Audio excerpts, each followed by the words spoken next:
final question for you. When readers pick up the book and when they're done just absorbing all of that knowledge, what do you think are the big takeaways that you would like them to walk away with when after they're done reading the book and then they're watching an NBA game? What kind of things should they be looking for after just concluding reading your book?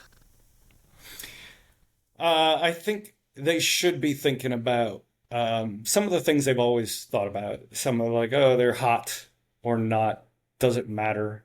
Um, are our guys really into the game? The motivational factor is much bigger than I would have guessed before I ever did the study on it. Um, Whether players have a motivation in that game or not, a lot of them are good. And I will say players have tremendous ability to motivate themselves. But 82 games is a lot. And we wonder where that, like the back to back malaise comes from.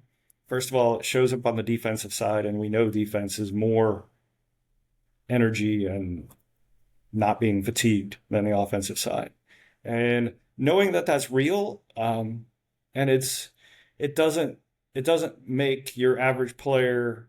It doesn't make Giannis into an average player on a back-to-back game or something like that. You're not going to see that, but it does matter, and it wears on it. And some of the questions that come up, like, oh, should this guy play? Like, oh, the wife is having a kid and stuff like that.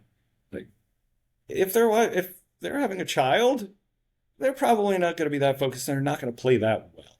That sort of thing, I think, is relevant. I think what I tried to do is blend a lot of the human stories that I had, being around the humans that are the players, the humans that are the coaches and the scouts and the front office, with the analytical way of looking at it. It's not as though I got an answer to everything, but I answered more things than I ever would have thought. And I think basketball is a tremendous it's a tremendous experiment in competition, but also just in the humanity aspect of it. It really putting guys together and uh, doing their jobs and not complaining about it and doing it as well as they can so that someone reserves deserves credit and they feel like they'll get a part.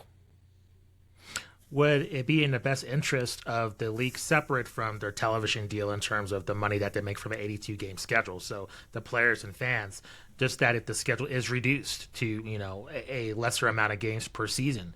So players do have that rest, they have less back to backs, and they are motivated a lot more game per game. And they have that option to, not play because of a personal life event. And as a result of that, it could improve what, the discontent that we're seeing from the fans. Would that make a huge difference? I think if you do it the right way, you could. I think there's a lot of complex potential results that come out of it. There's the unintended consequences that can come out of this too. And say if I think one of the things the NBA did that I personally liked that helps with that is not necessarily reducing the games, but doing these series where, okay, we would in DC we would go down to Atlanta and play them 2 times in 3 days. So we got to stay there, got to stay in that hotel. So that takes a little bit of the sting off of some of the travel, for sure, when you don't have to travel as much. I can imagine ways of doing it, maybe that condense the schedule a little bit too, but maybe kind of like the Cup, where you have a group of teams that they all go to one place and they play there. They play some sort of tournament. They've done that with the G League, of course. They have the G League showcase.